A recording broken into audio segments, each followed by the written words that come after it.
Welcome to Hard Script. It was nearly midnight on a Friday, that kind of hush when the neighborhood sleeps so soundly you can hear the refrigerator hum and the ice maker's last rattle before it falls quiet. I've been working on my laptop by the kitchen counter, finalizing a project schedule that just sort of sat half-finished on the screen, ambiguous, open-ended. I leaned back in my chair, unconcerned, comfortable. Then she walked in. She entered like a distant memory, heels off in one hand, purse dangling, phone in the other. The scent of bourbon, perfume, and downtown swelled around her. She didn't look at me. She poured herself a glass of wine. Mine was still waiting. One quick breath, and she said it. You're just convenient. Not exciting. No escalation. No explosion. Just that line, an arrow. I didn't move. I didn't refute it. The words landed like a strike. My head didn't cloud with what? Anger or grief, but with absolute clarity. She leaned against the counter, gaze sliding past me, tossing stories toward the faucet like it might care. She talked about her girls' night, the DJ, the rooftop crowd, things that echoed worlds she no longer wanted to include me in. The phone flipped face down. Her passcode changed. The ring, our ring, lingered in a tray like a prop she didn't intend to keep. I miss excitement, she said, voice curling in the pause. Not asking, declaring. I closed the laptop. Watched the fridge hum grow. I listened as she spoke of routines, healthy meals, budgets, predictability, and how that had become a showroom life. Tidy, but hollow. She circled me as she spoke, even turned the glass toward me with a playful cruelty. I just care, but I'm not in love with you. No hesitation. No apology. That was the moment the dam finally cracked. I didn't respond. I just stood there. Accepted the truth she'd dropped without fighting. She pivoted to logistics. Renting a studio, splitting Uber rides, not confrontations. Just data points. I said only. Good to know. The words were sparse, but precise. She flinched. I did the rest in silence. 2 wine glasses. One clean, one smudged. I washed both. Dried them. Set the house still again. I locked the door, exhaled into that space she had shrunk between us. She went upstairs. I stayed put. The first part ended in a suspended breath, no fight, just realization. The next morning arrived in fragments. Water moving through pipes. A car door outside. That hollow kind of silence when the house feels emptier, not because it is, but because you are. She slept in. I didn't. Coffee brewed for one. I cooked breakfast in a small pan I hadn't touched in months. I plated 2 eggs, stood by the counter, and ate like a guest in my own home. The kind of calm that tells you something irreversible just happened. She came down eventually, wrapped in a sweatshirt I used to steal. Her eyes were puffy, her steps deliberate, like walking too fast might tear the fabric of the air around us. Morning, she offered, the word cautious, like stepping onto a frozen lake. I nodded. Didn't need more. She poured coffee, winced, no milk. She opened the fridge like the universe had failed her. It hadn't. I just didn't buy any. I'll grab some later, she muttered, to the shelf, not to me. Then she asked, did I say anything weird? I looked at her, steady. You said you care, but you're not in love with me. Her mouth tightened, the way people do when they taste regret too late. I was drunk. I know. I didn't mean, she paused. She wasn't sure what to unsay. Can we not make this a big thing? We won't, I said. And that was the moment the recalibration began. At my desk, I attended the morning stand-up. Smiled. Contributed. Assigned tasks. But I was no longer the same person inside the square on screen. Between tickets and timelines, I deleted calendar entries with her name on them. Her birthday reminder. The Asheville weekend cabin I booked months ago. A dinner reservation I'd held for 3 weeks, gone with 3 taps. The email confirmation stacked in my inbox like a log of exits. By lunch, her tablet buzzed on the kitchen counter. A group chat. Her, Maya, 2 others. A photo from last night. Rooftop skyline, metal railing, their faces painted with city lights, and a caption. We love this version of you. Maya added. You deserve fireworks, not candles. I flipped the tablet face down and kept working. That evening, I stayed late. Didn't text. Didn't pick up wine or ask if she wanted anything. I grilled chicken. Tossed salad straight from the bag. Ate out of the mixing bowl. Fewer dishes. Less ritual. She watched a show in the living room. Laughed in the same places I'd heard before. But it echoed different now. At 9 o'clock, She leaned in the doorway, arms crossed. You okay? I'm fine. You're being different. I heard you last night. I'm adjusting. She blinked, confused by clarity. So you're punishing me? No, I said. I'm listening. And for the first time, the silence didn't feel passive. It felt earned. The next few days unfolded in small withdrawals. Nothing loud, but unmistakable. I didn't slam doors or make speeches. I just stopped cushioning the silence with care she didn't notice. No more morning check-ins. No reminders. No, I'll pick it up for you. Adult, competent, polite, but absent in every invisible way that once made her life easier. Wednesday, she brought home takeout from the Thai place. Set it on the counter like a peace offering. We could split this, she said. Then, more cautiously, or not. I made a sandwich. Thanked her. She watched me spread mustard like it hurt her. Thursday, she hovered by the door when I grabbed my keys. Can we talk tonight? About what? What I said. It came out wrong. I understood it.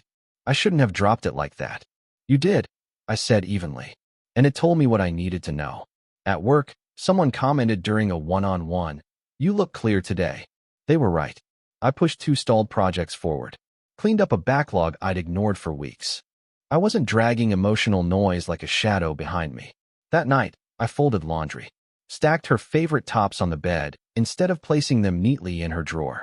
She walked in, stared at the pile, and asked, "Did I do something?" "Yes. You told me the truth." Her jaw locked. "You're impossible." "I'm predictable," I answered, letting the word breathe where she'd once used it as an insult. Friday afternoon, her phone lit up on the kitchen island. Maya's name. She flipped it face down like a secret. Later, I heard her voice outside. Low, clipped. Words like space, shut down, and he's different. I watered the ficus. She came back inside brighter, like she'd just received confirmation she was the victim in this version of the story. "We should take a little break this weekend," she offered casually. Checking the weather app, "I'll go to Mauritius. Clear the air." "Do what you want," I said. "You don't need my permission." She stopped mid-scroll. "What do you want?" "Truth. Respect." I paused. "You gave me one. I'm arranging my life to protect the other." She blinked, stunned, not by what I said, but by the fact that I meant it. "This isn't you." "It is," I replied. "It's just not the version that stays lit when someone walks out of the room." Saturday morning came without shared errands. I got the oil changed, bought only the food I eat, didn't touch her cereal brand on the shelf. At home, I restocked the pantry and didn't say a word. She texted mid-afternoon, "Where are you?" 2 hours later, I answered, "Out." She replied with a thumbs up. A second message, "Can we talk tonight?" "We already are." And that was the first weekend I realized. I didn't need to leave loudly to be gone. That evening, she tried nostalgia like it was a trick she still believed in. She pulled out the photo box I kept on the top shelf. Spread our early years across the coffee table like a magic spell might still work if you arranged the memories just right. She smiled at the usual 3. The cabin porch during a thunderstorm, the one where I had longer hair, the one where she's laughing like nothing else in the world mattered. "We were good," she said. "We were," I agreed. "And let the past stay in the past." Later, she tried to prod me. "You could at least tell me what you're thinking." I looked at her, steady. "I'm thinking about next steps. I want those to stay quiet until they aren't." She went to bed without slamming a door. Quiet progress. By Sunday, the silence had changed. It wasn't emptiness anymore. It had shape, edges. She paused in doorways as if listening for cues that weren't coming. Checked the tablet for calendar entries that used to bind us. Found fewer. Shrinking proof of partnership. I didn't create tension. I just stopped relieving it. Her group chat buzzed. The house hummed. I cataloged the shift like a project manager reviewing a client request. The scope had changed. It's never one thing. It's the logic of everything that follows. I spoke when needed. Asked nothing I didn't care to hear answered. And each hour that passed with me no longer carrying both of us made something painfully clear. I wasn't confused. I was finally precise. Monday came like a policy change. No warning, just enforcement. I woke before dawn. Showered, shaved, pressed a shirt. Moved like a guest in a house I once owned, but didn't overstep. No music from the kitchen speaker. No questions floated into the hallway. At work, I treated my schedule like a blueprint. First, demolition. I deleted recurring reminders tagged with her initials. Archived the shared shopping list. Moved my evening runs later so I wouldn't be home when the living room caught its softest light. Those silences? Invitations I'd been refusing all year. Now I RSVP'd yes. An email pinged from Kara, an old college friend. Industry mixer Thursday. She was in comms for a nonprofit now, one I used to dream of working with before dreams got replaced with dinner logistics. I used to decline by reflex. The good husband, saving energy for date nights, she stopped attending. This time, I clicked yes. That afternoon, I went to a real barber for the first time in years. The kind with warm towels and deliberate hands. Walked out smelling like eucalyptus and decisions. At home, she hovered while I cooked steak for one. Her small talk landed like pebbles on pavement. When I reached past her for pepper, she half raised her hand, as if to touch my arm. Then let it fall. She knew. I was already gone. Just hadn't moved my body yet. By Tuesday, she noticed my location sharing was off. A small toggle. A large message. Her text came in short. Find my says your location is off. I replied with one word. Correct. Then nothing more. It was the first conversation in months that had exactly the number of words I meant for it to have. That afternoon, a delivery arrived at my office. A clean arrangement, white tulips and rosemary. No romantic flourish, just sharp elegance. The card said, for the cleanest presentation our board has seen in years. Thank you, D. It was from a vendor. A woman in her 60s, gravel voice, handshake like rebar. We'd landed a contract that mattered. I took a picture for records, confirmed it with our admin. The shared iPad at home logged the delivery notification. By dinner, I knew she'd seen it. She leaned on the kitchen counter like she was trying to play detective in a crime drama. She wrote herself. Who sent you flowers? Someone who appreciated the work. That's vague. No, I said. That's accurate. She waited for details. I gave none. Just finished dinner, rinsed the plate, moved on. Wednesday, I posted a photo. The first in months. Rooftop view, golden light on a steel skyline. Caption said, good people, good air. No faces, no tags, just room to breathe. 10 minutes later, her message buzzed. Where are you? I let the screen dim in my hand. Let the moment pass. Then slipped the phone into my pocket and returned to the conversation I was already in. Thursday night was the mixer. Business cards, firm handshakes, the soft buzz of city planning and progress. I didn't flirt. I didn't explain. I just listened. There was a glass artist who worked with demolished materials and a city planner with ideas too bold for quiet towns. Kara took a picture, just a handful of us laughing on the terrace, the city blurred behind. When I got home, I set my phone on the kitchen charger where the lights splashed onto the tile. A few texts pinged from the group. Next time's on you. Bring your plans. She stood in the hallway in a t-shirt she used to wear when we stayed up talking until sleep won. I didn't say anything. Poured water. Went upstairs. The house didn't ask me to explain. And for once, I didn't need to explain myself to anyone. Every subtraction I made was a sentence without punctuation. But the meaning landed loud and final. The man I used to be would have filled the silence. This version was finally fluent and quiet. Friday morning, I found the iPad left face up on the kitchen island, screen still glowing. An email open from the flower vendor. A receipt. Date stamped. Forwarded to her inbox. It wasn't subtle. A theater production with a single actor. I didn't adjust my expression as I walked by. She followed me into the den with a question already building behind her eyes. You're being performative, she said. No, I said. I'm being specific. She stared at me like I'd just started speaking a new dialect she hadn't learned. What do you want me to do with that? Believe it. Her eyes flicked toward the tulips like they were a threat. She didn't say she hated them, but the tension in her jaw said enough. Later that night, she tried a new angle. Suggested we go out. Reset, she called it. A new place on Glenwood, loud enough to distract, trendy enough to pretend. I told her I couldn't. I didn't elaborate. The refusal sat in the room like furniture she didn't recognize anymore. Saturday morning, I packed a gym bag, booked a day pass across town, didn't mention it. Came home to a note on the fridge, ran errands. Text if you need anything. I didn't. That afternoon, I found a small wooden valet tray at a secondhand shop. Solid, no scratches. Smelled faintly of cedar and decisions. I brought it home and placed it on the dresser in the guest room. Then I moved my watch into it. My keys. A book I was reading. Free shirts. 2 pairs of jeans. Sneakers. Enough for function, not for ceremony. It felt like laying out boundaries with fabric and wood. That night, I got an email from a board member at the nonprofit. Kara had mentioned me. They needed someone to advise on a feasibility study. A quiet leadership role, pro bono, but meaningful. Something to contribute to, where being needed wasn't confused with being drained. I said yes, with boundaries attached.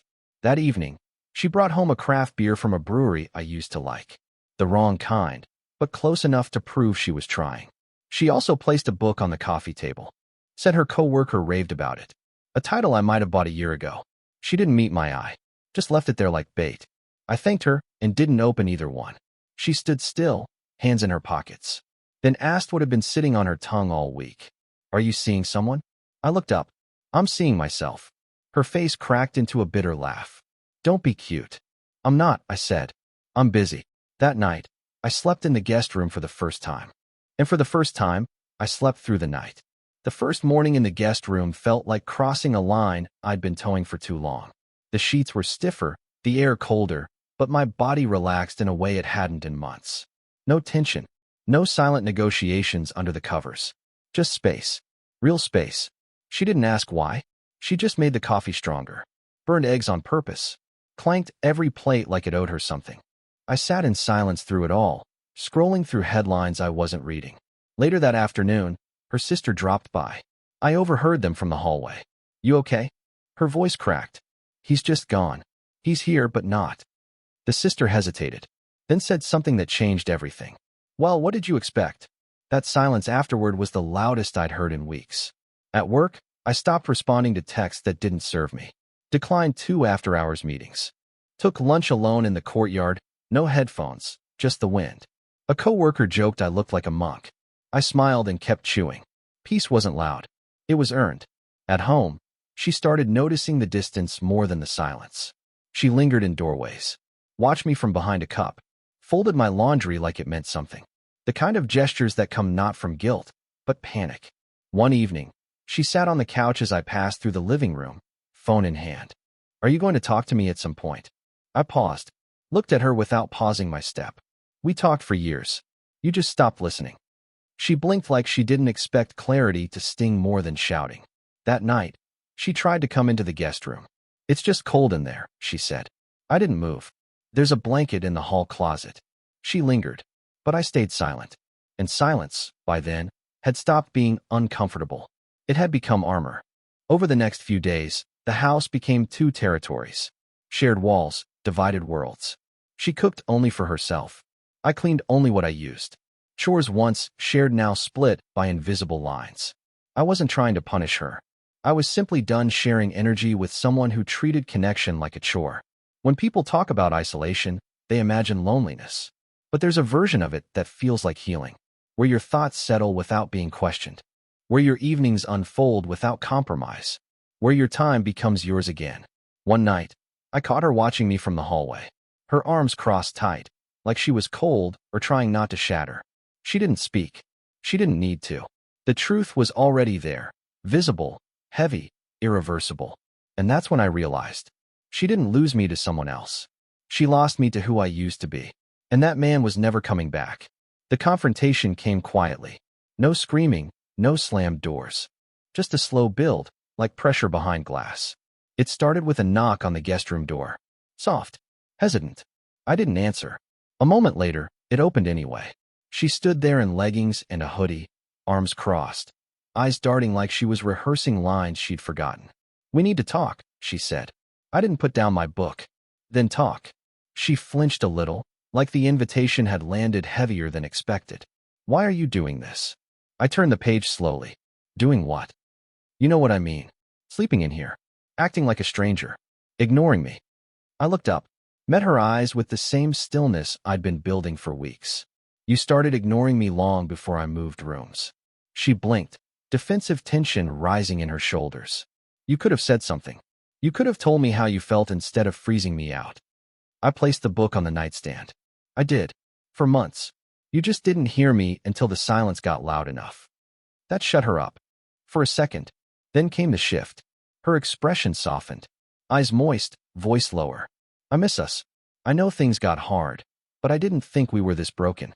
I leaned back in the chair beside the bed, looked at her like she was someone I used to know. We didn't break in one night. We unraveled, piece by piece.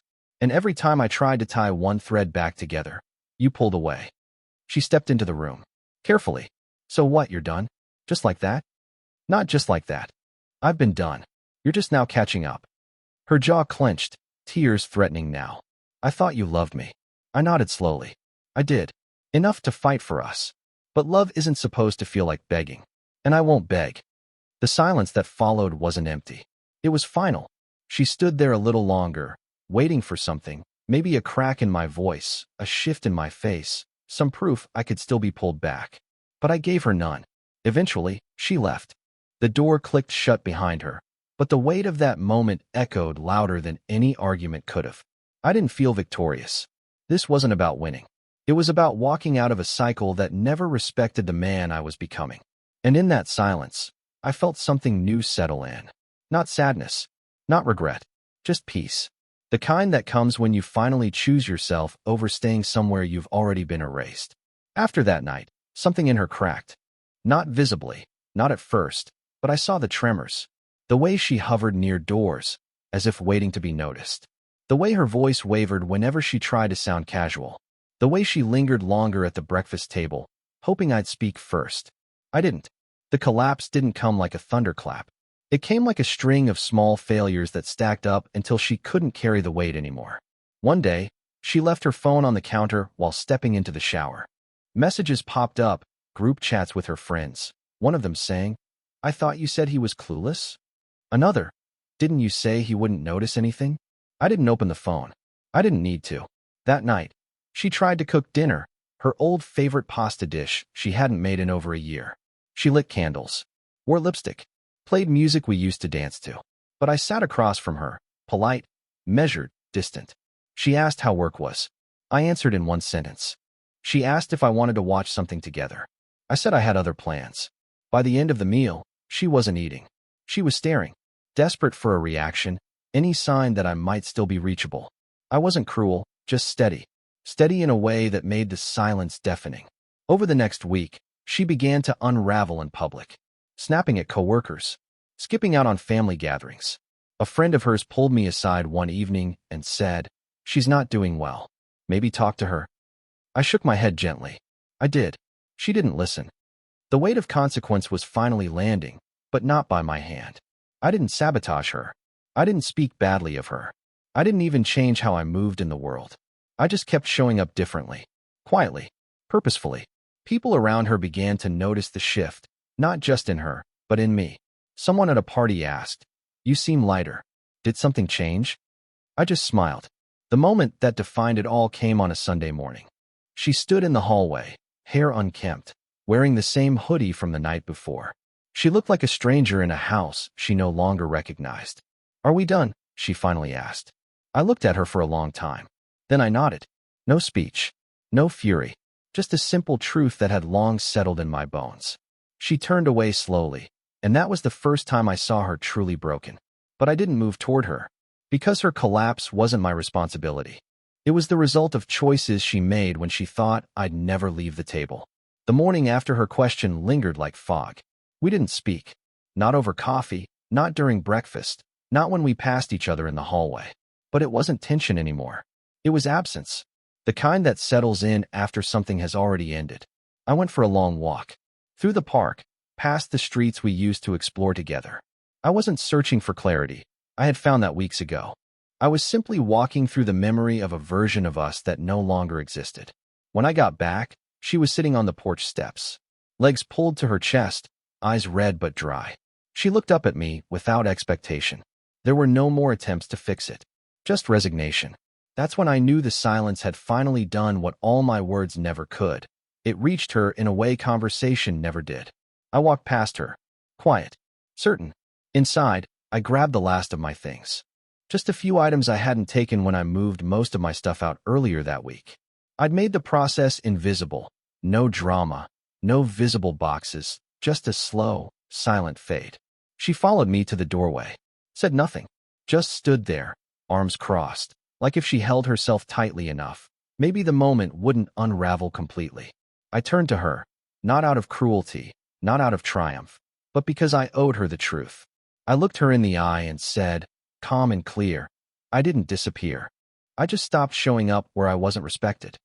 Then I walked away. No door slam. No backwards glance. Just a quiet end to a loud unraveling. The days that followed were still. Not empty, just still. The kind of stillness that doesn't ache, but heals. I reclaimed my mornings, my routines, my time. I began to fill the space she used to occupy. Not with someone new, but with something better, myself. Some friends reached out. They said she was spiraling, that she looked lost, that she asked about me. I didn't reply, not out of bitterness, but because there was nothing left to say. I had already said everything through my actions, through my silence, through my exit. They say a man's strength is in how loud he can be. I disagree. A man's strength is in what he chooses to walk away from, and how quietly he does it. And I walked away from a place where love had become currency, and affection was something to be earned. I didn't beg. I didn't plead. I simply stepped out of the game and never looked back. That's the real power. The power of leaving with nothing except your dignity. Support the channel by liking, commenting, and subscribing. I promise even more interesting stories.